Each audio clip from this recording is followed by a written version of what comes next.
This meeting is taking place in a hybrid format pursuant to the standing orders. Members are attending in person in the room and remotely using the Zoom application. As usual, I'd like to ask all in-person participants to consult the guidelines written on the cards on the table. These measures are in place to help prevent audio and feedback incidents and to protect the health and safety of all participants, including our interpreters. You will also notice a QR code on the card, which links to a short awareness video.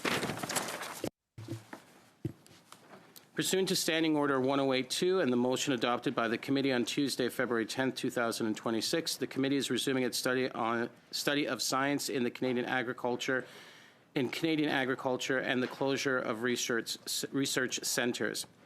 I would now like to welcome our witnesses joining us here today. In person, we have Lori Oatway. Thank you for being here from Western Corp Innovations. We also have online the Agri-Food Innovation Council, Serge Buy, I believe. They're online? Yeah, okay. And Sophie Martel, who's a general manager for the Centre d'Expertise et de Transfert Agriculture Biologique et de Proximité. Thank you so much. We'll start with Ms. Oatway. You have 5 minutes, and then we'll go to the other witnesses, and then we'll open it up for questions. Welcome to the Agriculture Committee. Thank you very much, Mr. Chair. Good morning, and thank you for the opportunity to contribute to this committee. Today, I will speak from my experience as both a seed grower and a research scientist, which gives me a broad perspective on the importance of research and our research network in Canada.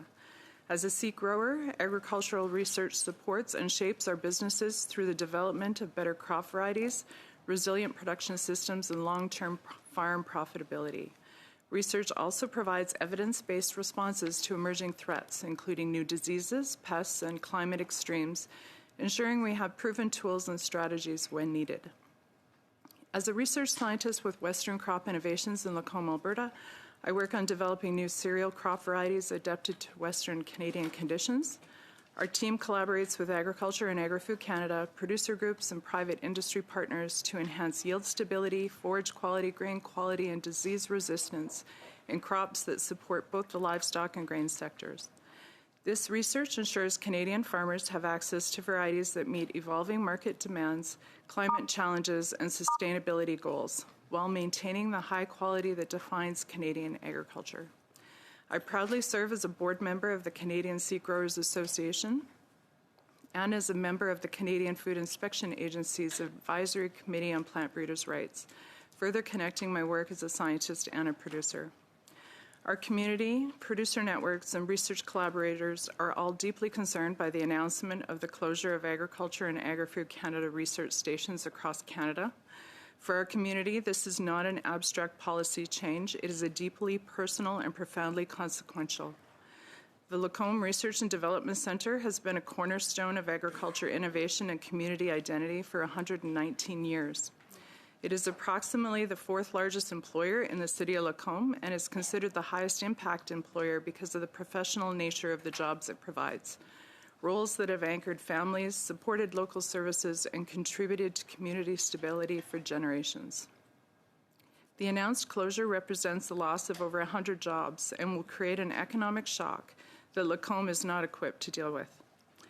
The Lacombe Centre has long been recognized as a hub of innovation for the beef, forage, and cereal industries. It has played a central role in variety development, feed efficiency research, and the integration of crop and livestock systems, work that is uniquely situated to our agriculture industry in Alberta.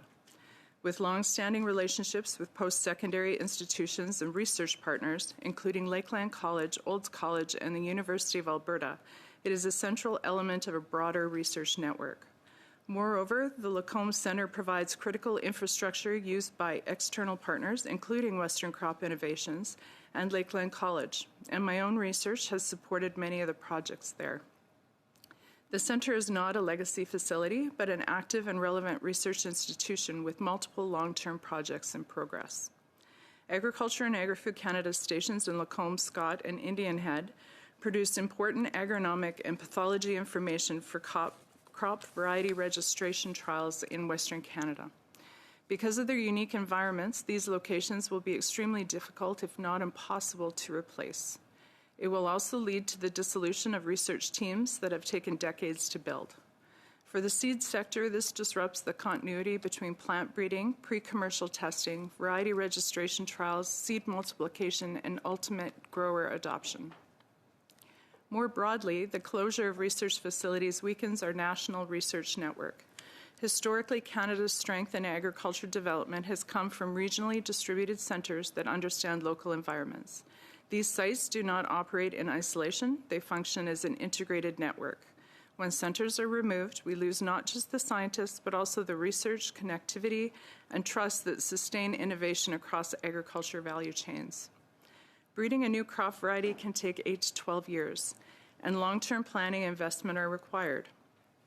Agriculture and Agri-Food Canada research centres have provided a stable and critical backbone for this research, and closures will be disruptive and have far-reaching implications for Canadian farmers and the resilience of our agriculture industry. We respectfully ask that the federal government carefully evaluate the full impact these closures will have on Canada's agricultural system. We continue to urge the federal government to reconsider this decision. If the decision cannot be reversed, we ask that a clear, extended transition plan be developed with our communities and the agriculture industry. That plan must safeguard long-term data, genetic resources, and scientific expertise, ensuring that facilities, programs, and collaborations are intentionally transitioned. Thank you very much for the opportunity to provide my perspective, and I'm pleased to answer any questions. Thank you. Thank you very much. We appreciate it. We'll next go to Mr. Buy for 5 minutes. Thank you very much, Mr. Chair, and good morning. Thank you for allowing me to present virtually. I'm the CEO of the Agri-Food Innovation Council, an organization that has advocated for agricultural research for more than 100 years, including research conducted by the federal government. In fact, the importance of public research was highlighted at our first conference in 1920, and it remains essential today. We are here because the government has announced the closure of several Agriculture and Agri-Food Canada research centres and satellite farms. I recognize those decisions were not taken lightly. Our thoughts are with the affected employees and their colleagues. I also want to acknowledge that the senior officials responsible for making those decisions were placed in a challenging position, and we understand the weight of that responsibility. While the government was transparent in the signaling that cuts were coming, we remain concerned about the lack of consultations. Departments were given only a few months to identify research were not meaningfully engaged. I will focus on two specific areas, what should have been done and what must be done now. First, more consultation with industry should have occurred, both to identify where cuts could have been made and to assess the impact of proposed reductions. Stakeholders could have shared critical knowledge on how those decisions would affect the sector and suggested alternatives. The closure of those centres means the loss of long-term research infrastructure, sensitive, decades-long data sets essential for climate modeling, soil health, crop variability, and livestock and regenerative agricultural research. We are losing scientific continuity that cannot be rebuilt elsewhere. Those closures will affect innovation in key areas such as crop breeding, cold climate agriculture, livestock production, and meat science. The impact on current research projects was clearly underestimated. We risk losing irreplaceable expertise. While AFC may hire new scientists, decades of accumulated knowledge cannot be replaced by new graduates or early career researchers. A more effective approach would have been a government-wide review of all science and research programs, identifying duplication, improving efficiency, and streamlining funding. This was recommended by the House of Commons Standing Committee on Science and Research in 2024, but it was not implemented.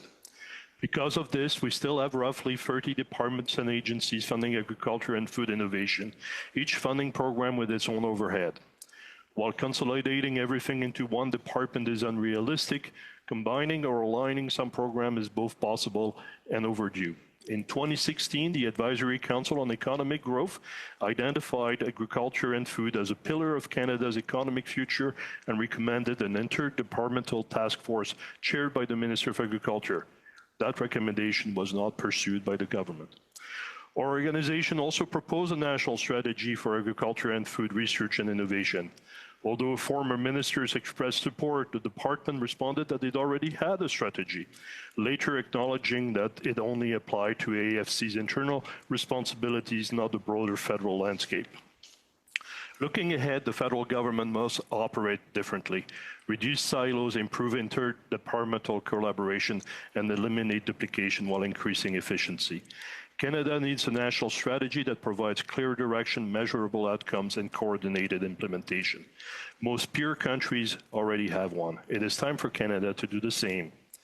Finally, we must support the communities affected by the research center closures. This includes funding community-led initiatives to continue research and retain expertise. We cannot afford to lose the capacity we spent decades and decades building. What you're doing in this study is critical for the sector, and we hope that in your recommendations you will not only address the current situation, but also provide guidance for the future. We also hope that you will revisit this issue on an annual basis in order to evaluate the situation and see if things have improved. If Canada is to strengthen its position as a world leader in agriculture and food production, if we are to view agriculture and food as a national security issue, we must be serious about it and take strong actions. I thank you for your time and look forward to answering any question you may have. Thank you. Thank you very much. Next, we'll go to Sophie Martel for 5 minutes.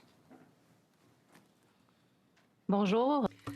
Hello, Mr. Chair, honourable members of Parliament and members of the committee. Thank you for having me with you today. Canadian agriculture isn't just going through a rough patch. It's facing unprecedented structural changes, climate crises, pesticide resistance, and demand for greening from global markets. Our producers are on the front lines of these changes. In Quebec, climate change is upon us. In 2023, the Outaouais region experienced its 7th worst flood in 60 years, and Abitibi-Témiscamingue experienced a historic drought that forced ranchers to sell off their livestock due to a lack of hay. In the prairies between 2021 and 24, Saskatchewan saw its wheat production drop by 48% and canola by 35%.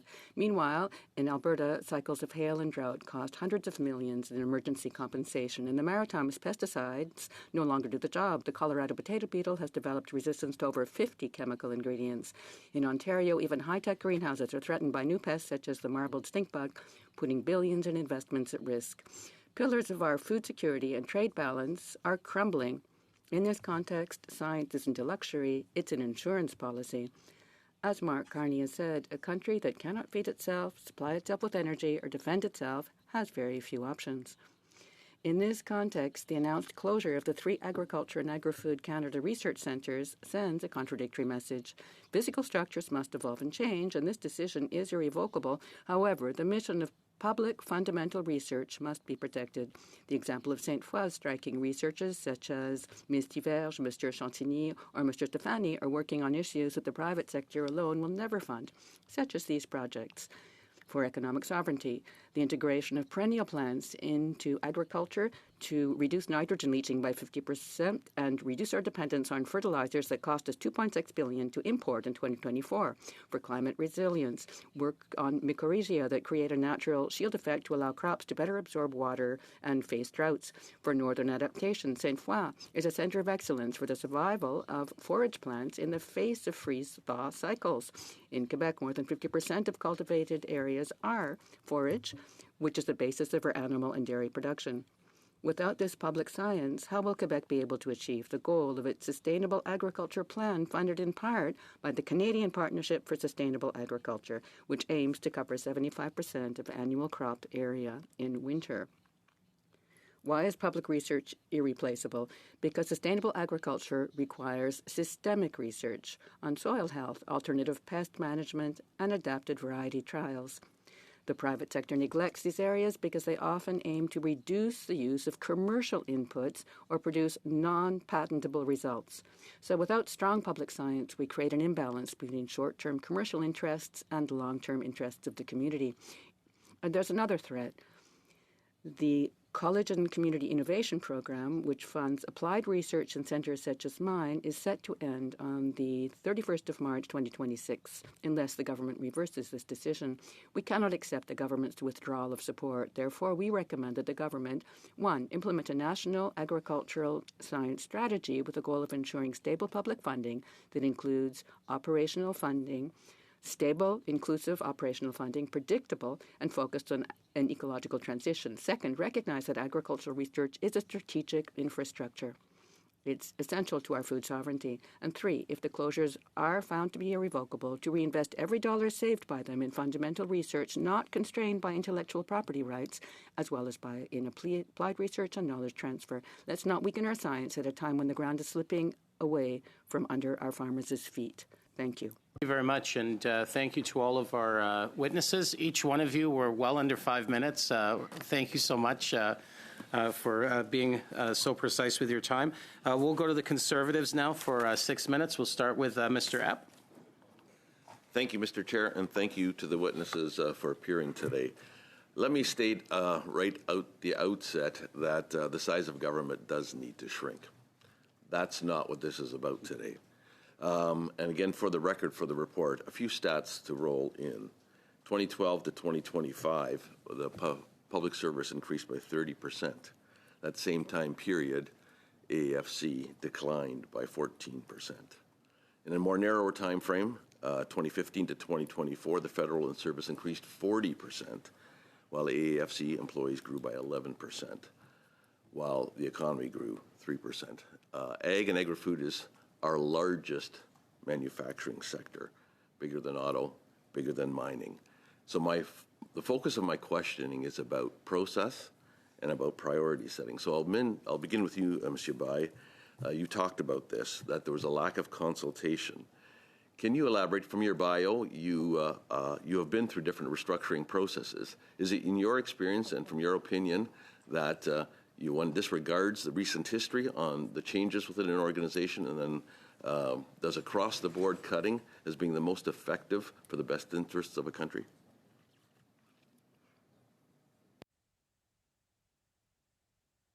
Sorry, moving from mute to unmute. I would say that across-the-board cutting is not a good idea, sir. I think it actually is very counterproductive. I think there should have been a little bit more thought put in the process. I understand things were rushed, but the lack of consultation is resulting in what we're seeing today, and that's really too bad. So I would say we've approached this in a way that's not very conducive to keeping our economy growing and keeping our country strong in the way we are saying we want it to be. Thank you. My understanding is that there is a return on investment in research, both obviously private sector, but also public sector. In your opening comments, you alluded to the fact that there were other areas that should have been addressed. Can you comment further, please? Absolutely. And first, let me say, based on an economist from Agriculture and Agri-Food Canada, the return on investment in agricultural research is the best from any other sector. So we should be investing more on that. And in terms of where we should have cut more, it was in my opening statement. I think we have too many programs, too much overhead on a number of things. And I would agree with you. Cuts are necessary in the federal government, but I think we looked in the wrong direction. It is easy for Ottawa to, on occasion, look at regional centres that are a bit further than right beside it. So I think that's part of the concern, I think, that we're seeing today. Thank you. My understanding is that there can be up to $63 return for every dollar invested. I'm going to switch to Ms. Oatway. I'm most familiar with minor use settings, more in Ontario and in the hort sector. However, from the background and from these closures, there are impacts in Western Canada and with your work as well. I'm familiar with the sharp sands of Tillsonburg. I'm familiar with the muck soils of areas. Can you comment about the loss and what that does, particularly within our pest management registration process, when we lose the various different locations in Western Canada, more for some of the larger crops? Thank you very much for the question. So research is based on having lots of locations to make sure that what we're developing is suited for all of Canada. Lacombe is a unique site in that it has a deep black soil zone. It is also a hub for pathology research. for the registration trials as well as across Canada. So that program is uniquely situated in Alberta because we have higher levels of disease than is different than Ontario or even Saskatchewan or Manitoba. So losing this network across Canada is going to restrict us on how the disease we can get on our new varieties is available. We have to make sure that the diseases that we're looking for are adequately shown in the disease nurseries across Canada, and you can't do them all in one location or one province. So that network is critical to what we do. This round of cuts seems to be AFC moving away more from applied research and sayingly focus more on fundamental research. I know the private sector in different parts of the country have moved more into applied research. I'll stay with Ms. Oatway for now. Can you comment on the need for public sector involvement both in applied research, particularly both your seed business and the research that you do? Well, I think public research is critical for what we do. The private sector does a very good job of producing new products for our businesses, but sometimes the initial research is not adequately covered. Sometimes the return on investment is more of new discovery than it is actually developing new varieties. So without that, even the private sector doesn't have an opportunity to move forward in new innovative techniques. Thank you. Mr. Buy, can you comment on the impact of public-funded fundamental research towards innovation, which is what your present occupation works toward? Well, I don't think we'd have canola today if the government had been and fundamental research. I don't think we'd be here today having such a fantastic industry and sector. So it is essential or fundamental research and applied research, public one. I think it sets us up for the future. Thank you. Thank you very much. Now we'll go to MP Dandran for 6 minutes. Merci beaucoup et je vais parler en français. Thank you very much, and I will address you in French. Thank you for being with us, and thank you for your testimony, all of you, all three of you, in support of research. I certainly appreciate your position, which is one that seems to be focused on solutions. What should we do in the future? You're asking us to look forward and to support research. Mr. Buy, your organization seems to have considerable expertise, and that, as of a good century, you have mentioned the effects of the consultation that theoretically could have taken place. And you and the other speakers have mentioned the possibility of a better national strategy. So what's your view of the future of research cooperation across universities, public and private sectors? I think that we will be seeing more and more cooperation, innovative cooperation approaches, and this will be very essential to ensure we continue to move forward. When you're in the sector, of course, your first reaction is to say, please don't cut. No one likes cuts. But that said, certain decisions must be made, and we understand that. But the issue is the lack of consultation, lack of checking the effects, and a lack of foresight. What are the solutions into the future? Had the government announced, look, we're going to cut, but we're going to be supporting public-private partnerships that include academia to try to pick up on and protect some of this research activity, that would have been excellent. But that is something that went by the wayside. A lost opportunity. If you were to talk further of research and collaboration in research, how do you think that could be created across the different parties? Much has been made of duplicating research, of research that doesn't necessarily align with sectoral needs. So what might be created to better manage research? I think that Dominic Barton's in 2016 idea was really an excellent one. Supporting agro-food with verification and coordination at the government level, but also involving industry.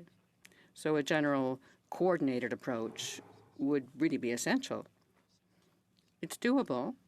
It's a matter of will. If the government continues to identify agriculture as a pillar of our economic development, then, we'd get there. Unfortunately, despite Mr. Barton's report, that's not where we're at. Have you examples of other countries in which that sort of cooperation, public, private, and institutional as well, is applied and applied well? Yes, indeed. Australia, it's a model at the federal level. Germany, the Netherlands. Excellent examples. We're not here to say that the government must do everything, but we're here to say that the government can structure and work with. I think they're good models of that. Canada is a unique country, of course, and we need to work up our own model and system, but taking good note of what's going well elsewhere. Very well. Let me move on to Ms. Martel. You have mentioned forage plants, perennial plants, and that being a strength in Quebec. So what will the effect of the Sainte Foy Research Centre closure on that?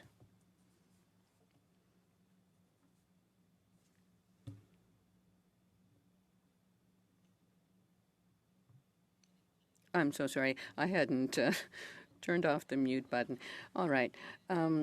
So I was saying the Sainte Foy Research Centre works on perennial plants to improve crops, genetic improvement, and plant breeding. And I was mentioning the freeze-thaw cycle, so the ability of these new plants to resist that and survive that. Sainte Foy is fundamental for that sort of research.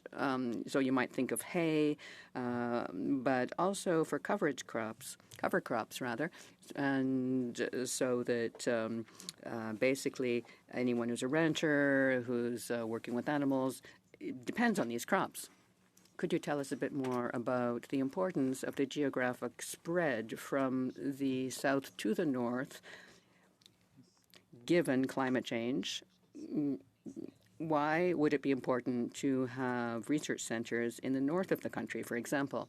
Yes, that becomes essential, doesn't it? Because there are new pests, new agricultural practices as well that are really focused on their regions. Of course, I mentioned Quebec, but really everywhere in Canada, if you go up to Lac Saint-Jean in Quebec, the agricultural issues are quite different than in the south of Quebec. So there's really quite a difference climate-wise, but also soils. And these are two major factors in research: different climates, different soils. Having research centers that are regional, both to ensure the economic well-being of that region, but also to ensure that the research is relevant, especially given climate change. 6 minutes, Mr. Lemire. Merci, Monsieur le Président. Merci.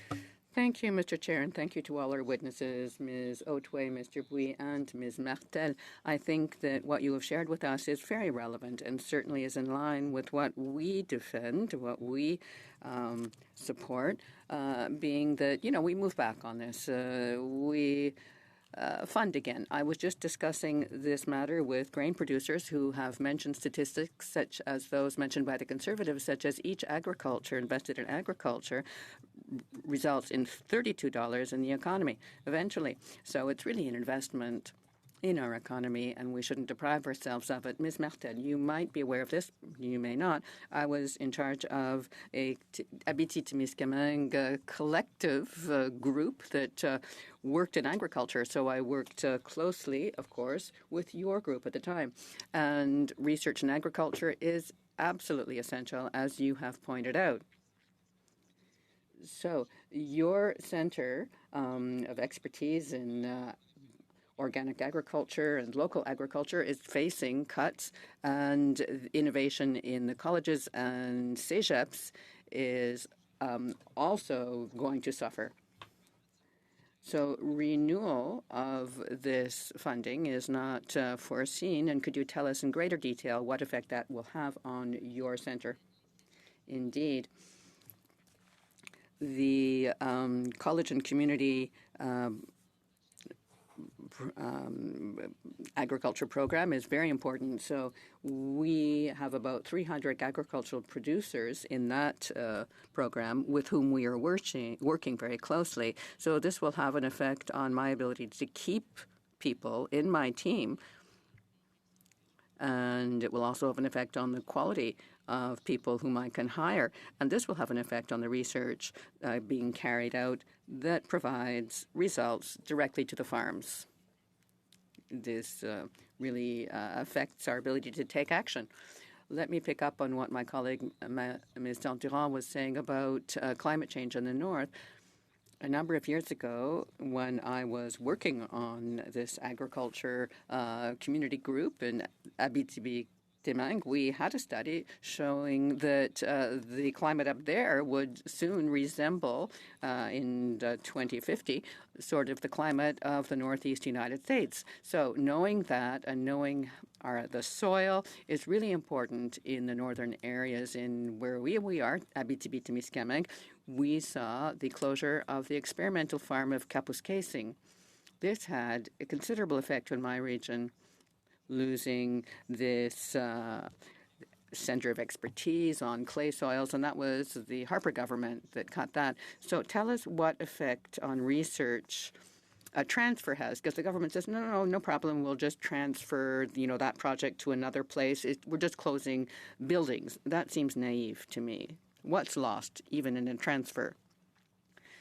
Local expertise and local dynamics, having a number of people working together on a problem in a region counts. You mentioned having studies that are relevant, and the lady from Alberta mentioned this as well, that are relevant to the climate, to the soils.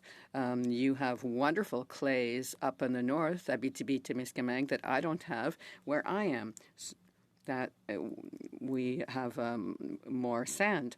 So, the research will differ and have different effects and be usable or not, region by region. I would also like to add, I'm not sure how long ago that research center you mentioned was closed, but one agricultural season is basically a year of research, so having a history of research in an area is also very important. So one person mentioned plant breeding, and we've been working on that for a while. And we've been also working on soil improvement, soil health for a long time. Very important to keep that knowledge. Intellectual property now. Research carried out in Quebec belonged to universities or to AAFC. What would the effect on research and innovation that can be developed have if we shift intellectual property rights? Well, research, of course, is always useful.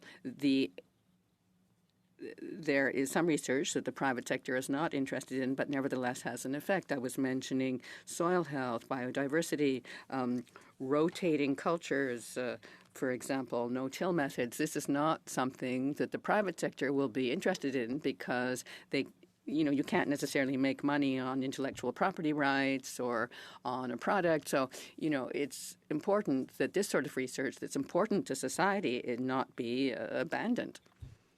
Yes, organic farming is very important. How could the government better support research in that area?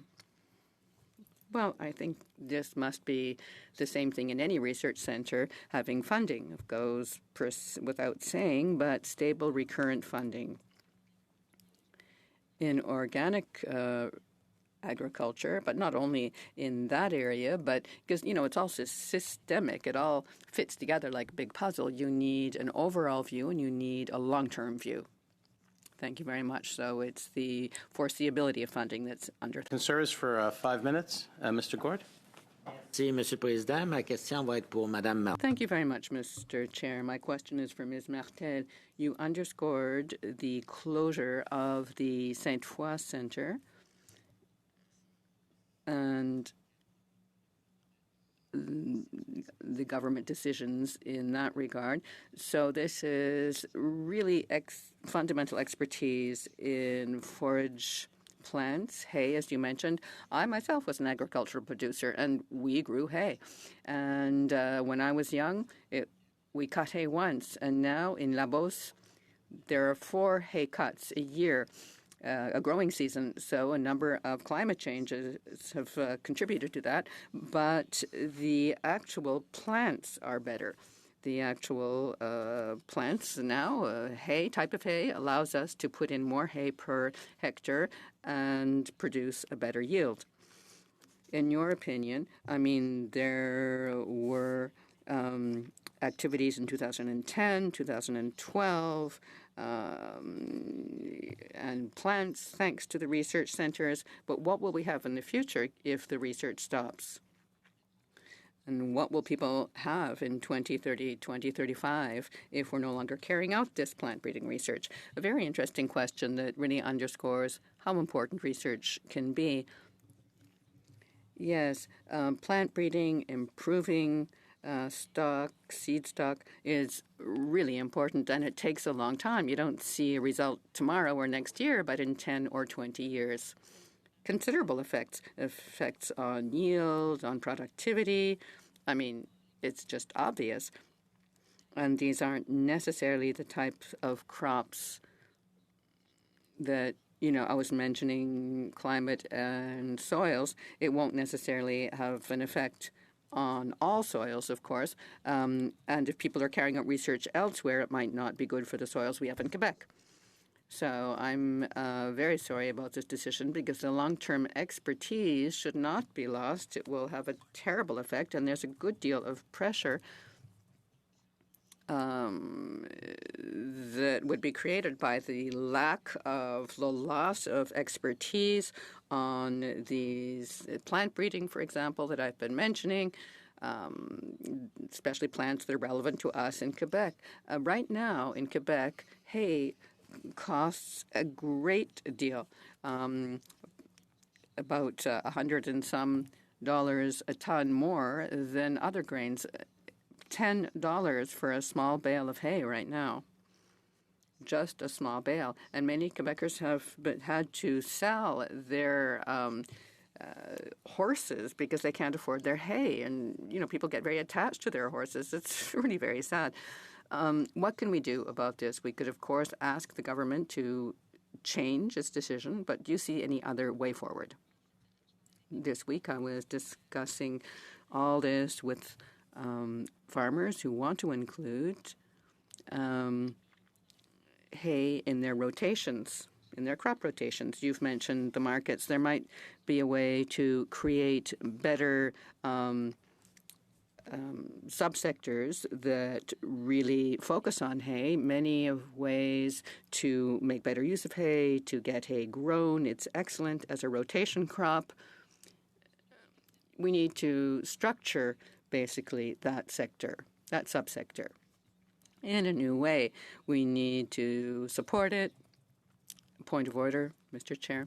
We can see that there is a technical effect on 2 witnesses. First time I've seen this technical issue. It doesn't seem to be something wrong with the microphone, but it's just the stop-start of the broadcast. Is it the connection here, or is there something affecting the sound quality? Something that we can identify.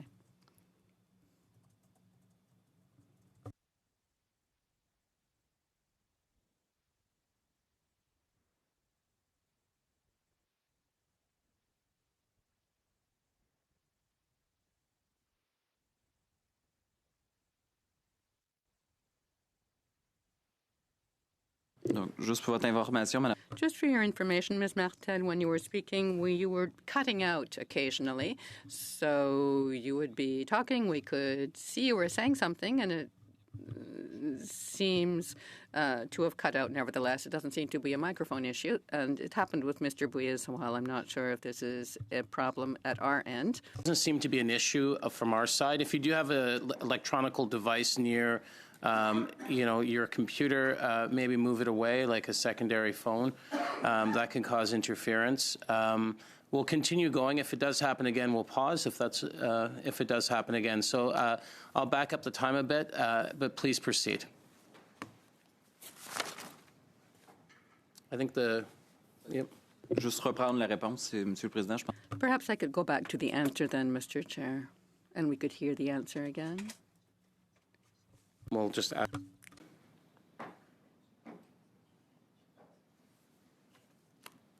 C'est moi qu'il faut qu'il refasse la réponse que je viens de faire, c'est bien ça? So you'd like me to repeat my answer?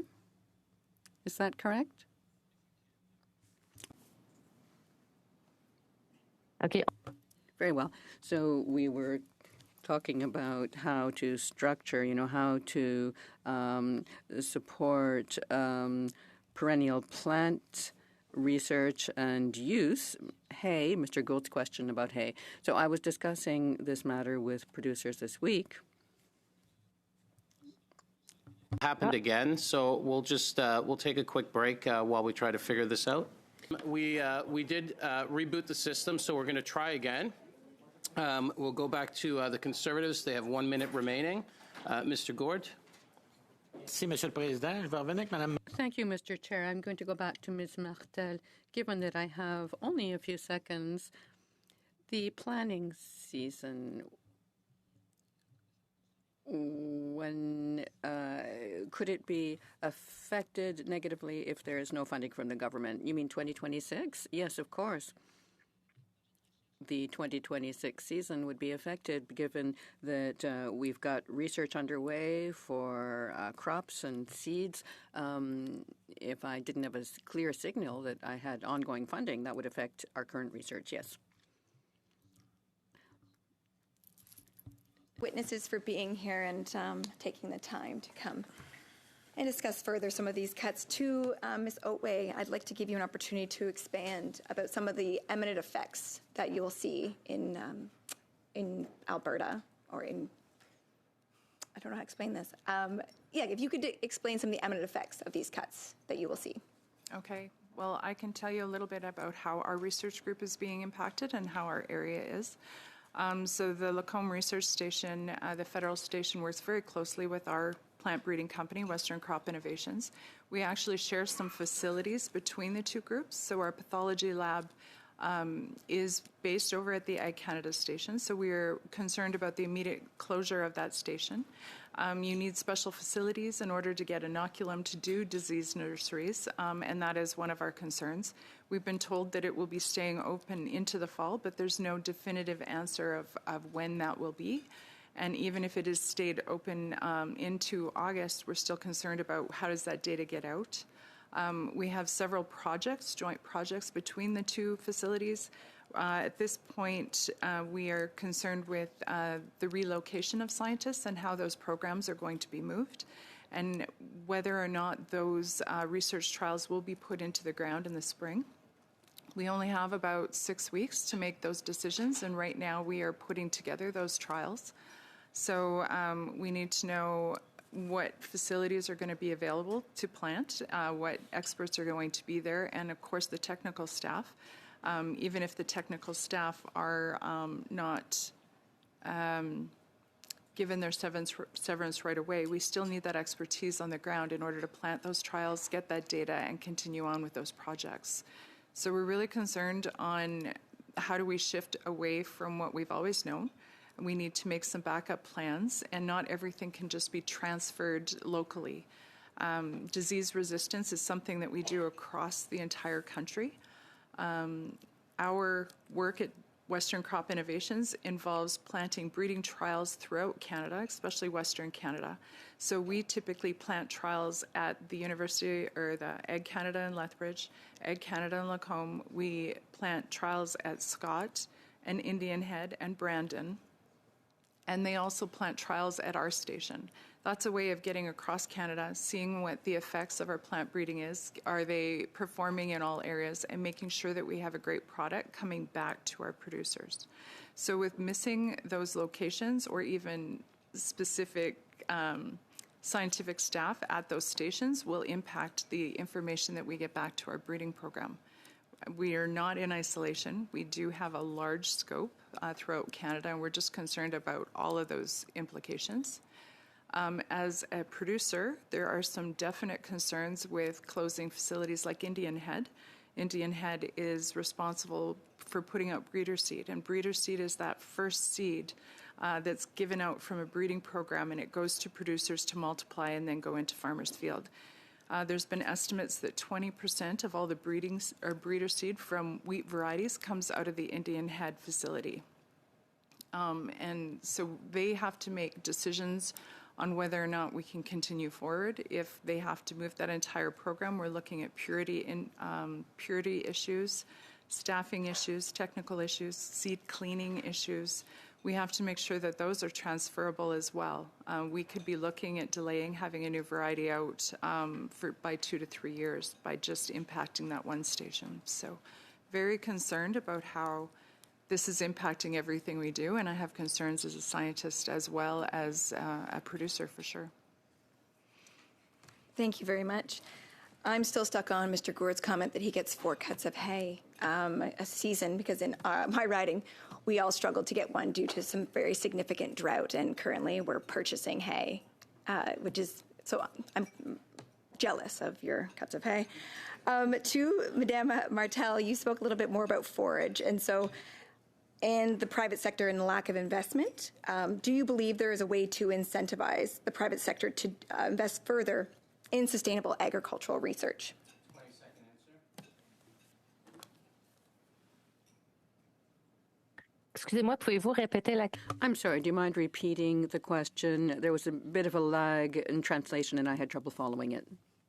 Certainly. Do you believe there is a way to incentivize the private sector to invest further in sustainable agricultural research?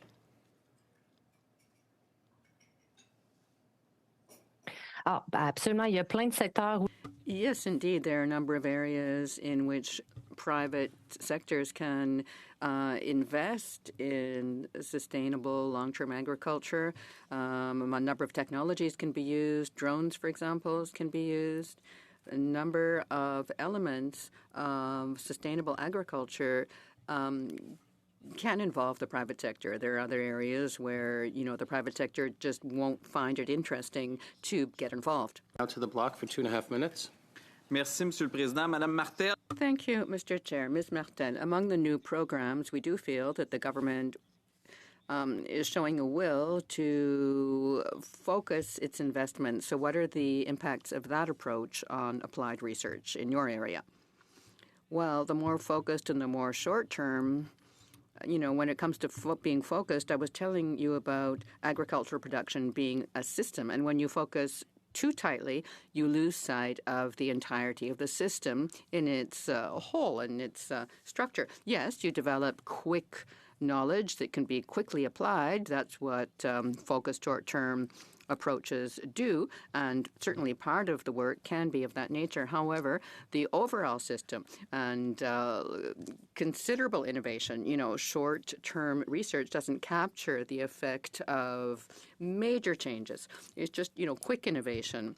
Well, applicable, yes, but in the medium and long term, you lose the effects of some of the deeper long-term effects of serious research. Now, Mr. Buy, you are Chief Executive Officer of a very important Agro-Food Innovation Council. Could you tell us how important it is to have access to open data available to all your members, and what it would be if that access were changed?